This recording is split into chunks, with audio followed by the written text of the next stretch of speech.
à moins que Sénégal dem seeti Macky Sall traqué ko. mais du ñëw Sénégal parce que xam na li mu fi bàyyi.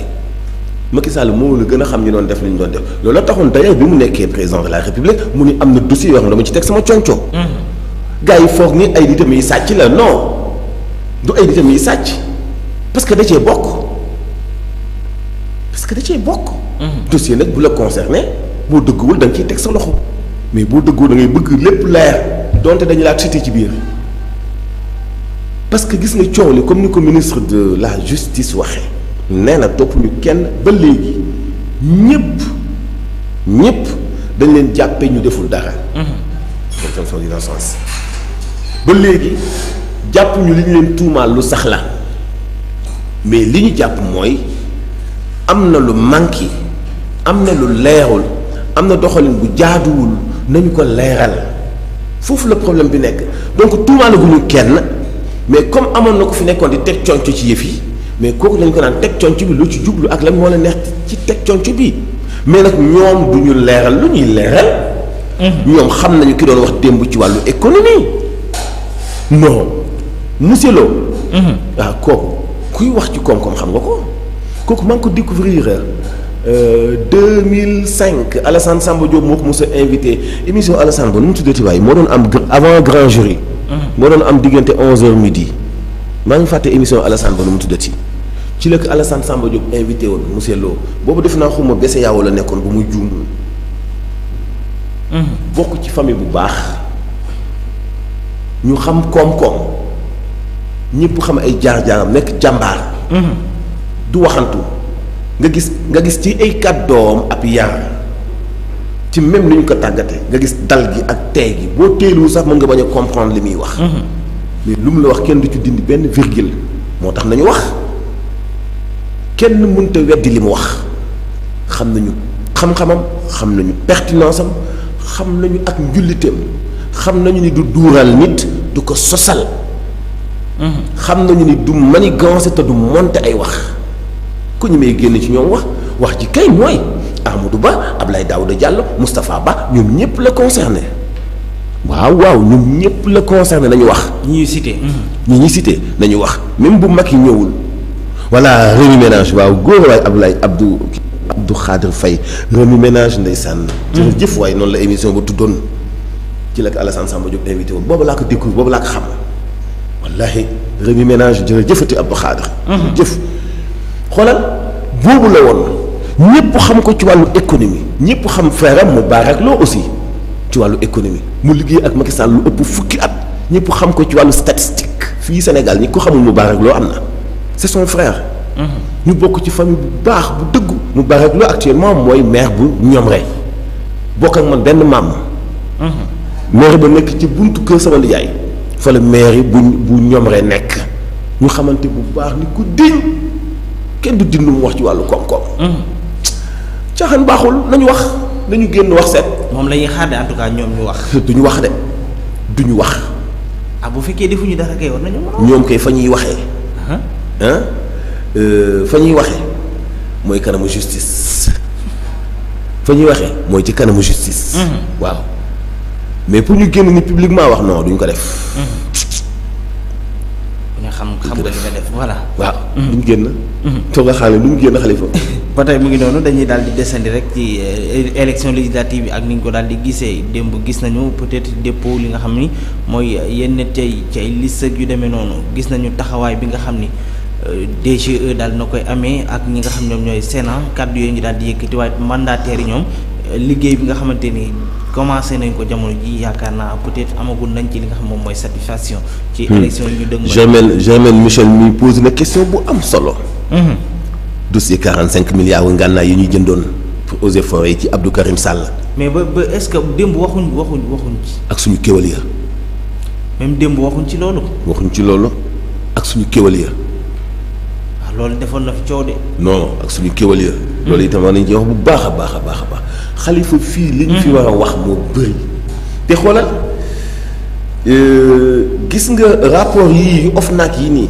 mooy rapport yi nga xam ne ay kalaami 2021 wuti 2023 de mais rapport fin wu 2023 ak début 2024 loolu Xalifa am na ay DG yoo xam ne jàpp nañu ni mucc nañu mais am na dossier yoo xam ne Khalifa tey bu génnaatee loxo dem gémmañ gars yi dañ doon tibbee ndeyjoor ak càmmoñ dañu doon tibbee ndeyjoor ak càmmoñ. maa la wax loolu mais di ci kanam rawul bët lépp dina feeñ incha allah gis nga ci wàllu élection yi Khalifa mandataires yi ñoom ñëpp dem nañu wax nañu nii. la fi liñ fa gis dal na seen xel effectivement loolu moo jaadu loolu la xel nangu la ñu fa gis dal na seen xel.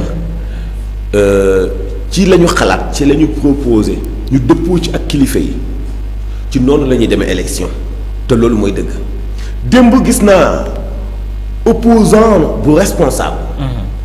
non opposition bu responsable démb gis naa opposition bu joxe respect démb gis naa opposition de qualité al amin loo waaw góor a waay Khalifa démb gis naa opposition bu xam ni day dem ci élection mais yónni waatal sa xel bërki démb rencontre bi ñoom Omar Sarr defoon ak ministre de l'intérieur Omar Sarr bu PDS benn bi doon liggéey ak Macky Sall Macky aaye woon ko mu génn Sénégal après mu gaayanoo ak moom finalement mu def ko ministre nga xam ni moom itam gestion la nañ ko yundulu ci wàllu mine moo nekk ministre bi wax du jëm ci wàllu mine. Omar Sarr dafa ñëwoon uniquement pour saboter ndajama uniquement pour yàq ndajama ñëw xoolal perturber saboter wax coow presse bi jël ko mu xëpp kaani après jóg dem.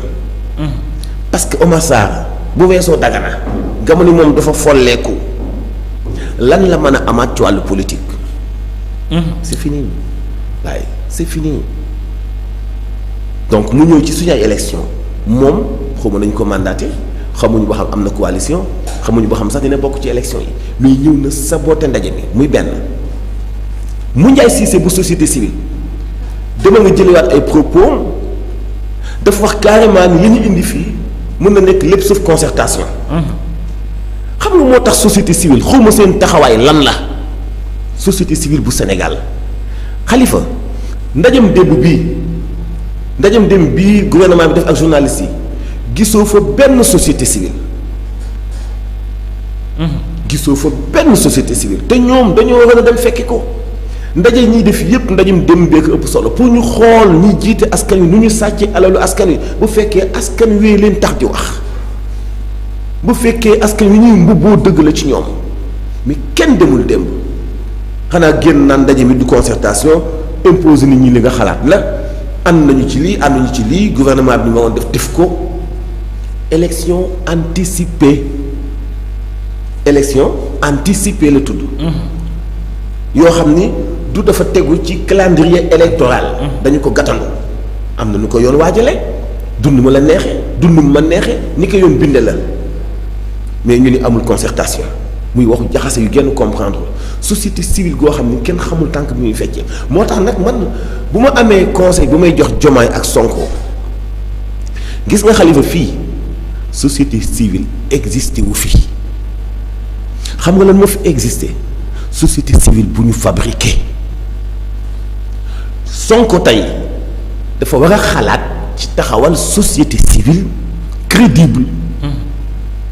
boo xam ni day liggéey pour askan wi di leen jox une bonne information mais di yëgal askan wi jéeguy gouvernement bi di wax askan wi itam di wax ak gouvernement bi itam besoin askan wi mais société civile gi ma gis tey xam nga luy seen rôle. jaxase pour mën a nekk médiateur mën a nekk sapeur-pompier pour mën ci gañe dara di parparloo ak fu la neex. di wut lu neex nit ak naan am naa fit pour attaquer ay kilifa. ñun yëguñu lan nga joué ci élection yi weesu gis nga société civile yu Sénégal yii ni politique classique yi jeexale ñoom noonu la ñuy jeexale parce que ñoom joué wuñ benn rôle bu am fulla à part wax ci élection yi askan wi ñoo jël seeni motuwaay du ñu ngi dëgmal élection législative dee leen xool ay simple observateur yu sax bu neexee gouvernement bi du leen copter comme ay observateur xanaa ñu forcer seen bopp ñoom di dugg ci biir réew génn takk seeni badge mais bu neexee même gouvernement bi du leen ci boole parce que lépp lu gouvernement bi woote ci lu yitteel réew mi ak avancement am duñu ci bokk si te duñu ñëw fu ñu woote pour dala mën faa génn wala ñu mën a taxaw di diingat gouvernement bi ñu daal di ñëw ñoom ñëpp dajaloo di di séentu ay biens yoo xamante ni bii da ngay laaj fan la ñu jëlee alal ji fan la ñu jëlee biens yi il travaille pour qui fan la ñuy amee xaalis même ñoom dañoo war a yundulu seen doxalin. nekk société civile di bénéficier woo ci accréditation bi la réew ma jox. te lu yitteel état bi ak lu normal jëm ci askan nga boycotté ko démb ndajam démb bi gisoo fa benn société civile donc Ousmane Sonko nag il est grand temps mu xool ndaw yi nga xam dañu crédible. mu créé ci ay société civile ay ñoom docteur Mbaye Cissé ngi fi ay yeneen i nit ñu ngi fi yu am xam-xam bokk société civile lu yàgg am ci connaissance am ci expérience bari loolu xam-xam. ci wàllu loi ci kii droit ci wàllu leneen ak leneen ak leneen ñu tànn ci ñooñu parce que société civile la ñu defa Babacar Ba bu Forum Justiciable kan la jiite ku fa bokk mu Ndiaye Cissé ku fa bokk. ma jaaxal ñëpp. waa RADDHO ñaata fa bokk am na ay quelques personnes moom. mais quand même sax RADDHO am na fa kenn monsieur kii waaye dama koy tooñ waaye sama mbokku séeréer bi am na fa ku crédible la RADDHO ku crédible. fu ma seen boppam ci débat damay dem suivre ko ku def nii waaye maa ngi fàtte tur bi waaye comme ñoom Mignane Diouf nga xam ne toujours mu ngi veille dañu crédible. mais am na ñenn ñoo xam ne jiitewuñu kenn. Babacar ba bokkul OFNAC foofu lañ ko casé woon foofu la ko Macky Sall casé woon. da ngay kaas ba ñu casé la da ngay kaas ba ñu casé la yooyu mooy dakk moo tax Ousmane Sonko foog mu taxaw créer ay société civile yu muy concerter directement société civile yuy dem ci askan bi. société civile parce que dañu leen di dimbali rek taxawal leen dooleel leen ñu accompagner leen ci askan wi. tey société yii naan dañuy défendre consommateur lu ñu défendre lan association boo xam ne ñaari nit cee bokk wala kenn. yow bu dee kenn nga sax nga nekk personne influente nekk autorité comme avocat maître Massokhna Kane ñëpp xam ni saa bu waxee mu ngi wax njariñal askan wi Massokhna Kane saa bu génnee day xeexal askan wi. sax kooku sax mën nga ni raison d'être mën nañu ko gëm mais ñi nga xam ni. ñaari nit rek ngay dégg. ñaari nit wala kenn nit. di saagante seen biir di ŋàññante seen biir kii ñii naan Diomaye daf maa war a dalal. ñii naan Sonko daf maa war a dalal Sonko daf maa war a déglu loolu mooy lan loolu lu mu tudd c'est-à-dire doxalinu business bi ñu xamoon ci wàllu politique mu dàqu loolu moo leen metti moo tax nag Sonko fu mu xalaat ci créer ay société civile yoo xam ni dañuy liggéey pour askan wi liggéey pour gouvernement mais pas ñi fi nekk nga xam ni lu nit gas ñu suul ko parce que ndajam début boo fa gisul benn société civile parce que y a problème